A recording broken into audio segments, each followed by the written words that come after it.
Hello guys, welcome back to my channel. It's me multi vlogs with Keerthi. ఈ రోజు నేనైతే morning 6 o'clock లేచాను.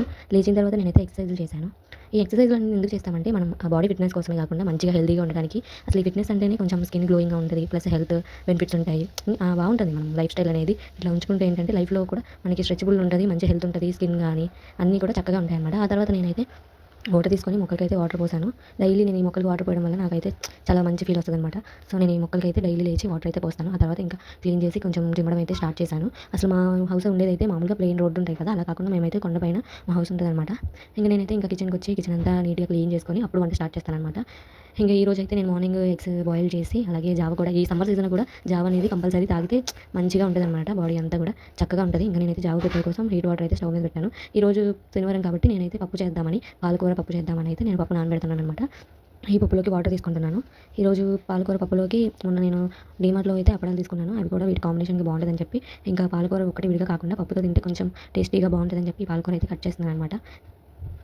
నాకు అసలు ఎంత స్పీడ్గా వర్క్ చేసినా కూడా నాకు మార్నింగ్ టైం అనేది అసలు త్వరగా అవ్వదు. ఇంకా హడావుడిగా స్పీడ్గా ఒకదాని తర్వాత ఒకటి స్టవ్కి అసలు ఖాళీ లేకుండా స్టవ్ మీద ఏదో ఒకటి పెడుతూ వండుతూనే ఉంటాను అనమాట. 9 o'clock వరకు అవుతూనే ఉంటుంది. టిఫిన్లని, బాయిలింగ్ ఎగ్స్ అని, రాగి జావని. నేనైతే 2 types వంటలు మార్నింగే చేసుకుంటాను. ఎందుకంటే నాకు ఆఫ్టర్నూన్, ఈవినింగ్ ఇంకా వంట చేయడానికి నాకు అవ్వదు. ఎందుకంటే పాప ఉంది కదా, తనతో ఇంకా అసలు నేను ఈ గదిలో నుంచి ఆ గదిలోకి వెళ్ళినా కూడా అసలు ఏడ్ చేస్తాను అనమాట. అసలు వదిలిపెట్టి ఉండలేదన్నమాట.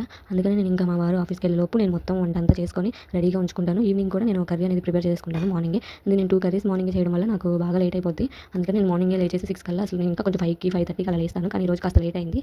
నైట్ మేము షాపింగ్కి వెళ్ళి వచ్చేసరికి కొంచెం లేట్గా లేచాను. అందుకని ఈరోజు అంత స్పీడ్గా చాలా త్వరగా చేస్తున్నాను. కుక్కర్లో అయితే పాలకూర పప్పు పెట్టాను. ఇంకా సొరకాయ అయితే కట్ చేస్తున్నాను కర్రీ చేద్దామని. మామూలుగా అయితే సొరకాయ మామూలుగా ఫ్రై చేద్దాం అనుకున్నాను, కానీ మా వారికి సొరకాయ ఫ్రై అంటే ఇష్టం. నేను ఇక్కడైతే ట్రెండింగ్లో ఈ వీడియో ఉందని ఒకసారి ట్రై చేశాను, వచ్చింది, అందుకని అవుతున్నాను. ఇంకా సొరకాయ కర్రీ అయితే స్టార్ట్ చేశాను. ఫస్ట్గా ఆయిల్ వేసుకొని తాలింపులు, జీలకర్ర, పచ్చిమిర్చి వేసుకొని అది కొంచెం ఫ్రై అయ్యాక ఈ వెల్లుల్లిపాయలు, ఎండుమిర్చి వేసుకొని కొంచెం లైట్గా ఫ్రై అయిన తర్వాత ఆనియన్స్ అయితే వేసుకోవాలి. ఈ ఆనియన్స్ కూడా కొంచెం లైట్గా ఫ్రై చేసుకొని దాంట్లోకి కొంచెం సాల్ట్ వేసుకుంటే ఏంటంటే ఆనియన్స్ త్వరగా కుక్ అవుతాయి అనమాట. తర్వాత కొంచెం కరివేపాకు వేసుకొని కొంచెం ఫ్రై అయ్యే వరకు ఉంచుకొని లాస్ట్లో ఇంక ఇవి సొరకాయ అయితే వేసుకోవాలి. ఎక్కువసేపు ఉడకాలి ఇవి, ఎందుకంటే మనం రైస్లోకి కర్రీ వేసుకుంటే సాఫ్ట్గా ఉండాలన్నమాట ఈ సొరకాయ పీసెస్ అనేవి. అందుకని కొంచెం ఎక్కువసేపు మనం వాటర్ పోసి బాయిల్ చేసుకున్నప్పుడు ఒక 20 to 25 minutes అనేది మనం బాయిల్ చేసుకుంటే ఏంటంటే రైస్లోకి ఇట్లా తినగానే అట్లా కరిగిపోతాయి అనమాట. చాలా సాఫ్ట్గా కుక్ చేసుకోవాలి. అందుకని కొంచెం ఒక 3-4 గ్లాసెస్ వాటర్ పోసుకున్నా పర్లేదు. నేను చింతపండు రసంలో ఒక గ్లాసు, మామూలుగా వాటర్ ఒక గ్లాస్ పోసాను. ఇంకా ఒక స్పూన్ కారం, ఒక స్పూన్ పసుపు, అలాగే బెల్లం కూడా కొంచెం వేసుకోవాలి స్వీట్నెస్ కోసం. ఇది మామూలుగా చాలా మంది బెల్లం అయితే ఇష్టపడరు. ఇలా బెల్లం వేసుకుంటే ఏంటంటే కొంచెం కర్రీ స్వీట్గా, కొంచెం టేస్ట్ అనేది కొత్తగా ఉంటుంది, బాగుంటుంది కూడా తినడానికి. బెల్లం ఇష్టం లేని వాళ్ళు బెల్లం స్కిప్ చేసేయచ్చు. ఇంక ఇందులోకి మెంతులు కొంచెం దంచుకొని వేస్తే ఫ్లేవర్ అనేది వస్తుంది అనమాట. కొంచెం కొత్త ఫ్లేవర్ లాగా బాగుంటుంది కర్రీ అనేది. నేను ఎప్పటి నుంచి అయితే ఇదే స్టైల్ చేస్తున్నాను అనమాట. ఇంక ఎర్లీ మార్నింగ్ నేను లేచిన వెంటనే ఈ స్కిన్ కేర్ కోసమని ఇంకా బీట్రూట్ జ్యూస్ అయితే చేస్తున్నాను. బీట్రూట్, క్యారెట్ అండ్ ఈ ఆమ్లా అనేది, కరివేపాకు, కొంచెం అల్లం వేసుకొని నేనైతే బీట్రూట్ జ్యూస్ అయితే చేసుకుంటాను డైలీ. దీన్ని ఏబీసీ జ్యూస్ అంటారు. ఏబీసీ జ్యూస్ అయితే నేను డైలీ మార్నింగ్ ఖచ్చితంగా తాగుతాను. ఫస్ట్ అయితే నేను ఈ జ్యూస్ తాగిన తర్వాతే ఇంకా తర్వాత ఏమైనా తింటానమాట. నాకు అంత ఇదిగా ఒక 35 days అయినా ఈ ఛాలెంజ్ చేయాలని చెప్పి నేను ప్రతిరోజు ఫస్ట్ ఈ డ్రింక్ అయితే తాగుతానమాట. స్కిన్ గ్లో ఉంటుంది. నేనైతే ఈ డ్రింక్ స్టార్ట్ చేసిన తర్వాత నా స్కిన్ అయితే కొంచెం చేంజ్ అయింది అని అనిపించింది. ఇప్పటికీ 15 days నుంచి తాగుతున్నాను ఈ డ్రింక్ అనేది. కొంచెం స్కిన్ అనేది కొంచెం గ్లో అయినట్టు అనిపించింది. అందుకని స్కిప్ చేయకుండా డైలీ జ్యూస్ చేసుకొని అయితే తాగుతున్నాను. ఇంక ఇవైతే ఇంకా పప్పులోకి అని చెప్పి మొన్న ఈ డీమార్ట్లో అయితే ఇవి తీసుకున్నాను. కానీ ఇవేంటో చేసిన తర్వాత చాలా ప్లాస్టిక్లా అనిపించింది. టేస్ట్ కూడా లేదు నాకైతే. నాకు నచ్చలేదు అసలు ఇవి. ఇంకా ఓన్గా ఇంట్లో ప్రిపేర్ చేసుకోవాలి వన్ డే అని అయితే నేను అనుకున్నాను.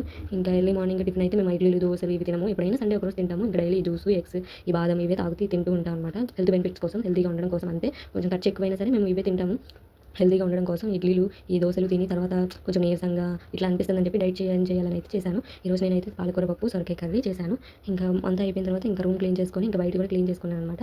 ఇక్కడ ఫ్రెష్ అవ్వడానికి అయితే నేనైతే ఏంటంటో చేస్తూ ఉంటాను, కొత్త ఏదో ఒకటి ట్రై చేయాలని. అవేమో వర్కౌట్ అవ్వవు. ఫైనల్గా ఇలా అయితే కుదిరిద్దేమో అని చెప్పి ఇంకా ట్రై చేస్తానే ఉన్నాను అనమాట.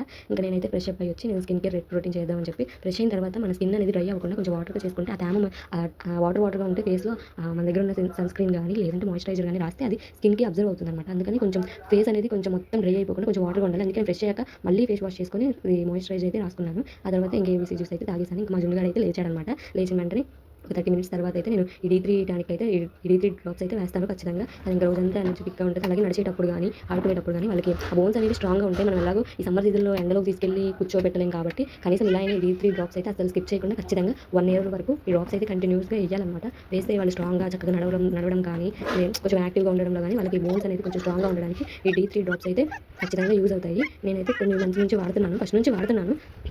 మా పాప అయితే చాలా యాక్టివ్గా ఉంటుంది. ఫుడ్ విషయంలో ఈ మధ్య అసలు కొంచెం డిలే చేస్తుంది, అసలు సరిగ్గా తినట్లేదు. ఇంకా నేనైతే అది కొంచెం ఆవకాడో అని అవి ఇవన్నీ అయితే పెడుతూ ఉంటాను అప్పుడప్పుడు. ఇంకా నా డైలీ రొటీన్లో ఇదైతే నేను ఈరోజైతే మీతో షేర్ చేసుకోవాలనుకున్నాను. నాకైతే చాలా హ్యాపీగా ఉంది. మీరు కూడా సబ్స్క్రైబ్ చేసి సపోర్ట్ చేస్తారని నేను ఎక్స్పెక్ట్ చేస్తున్నాను. Thank you, bye.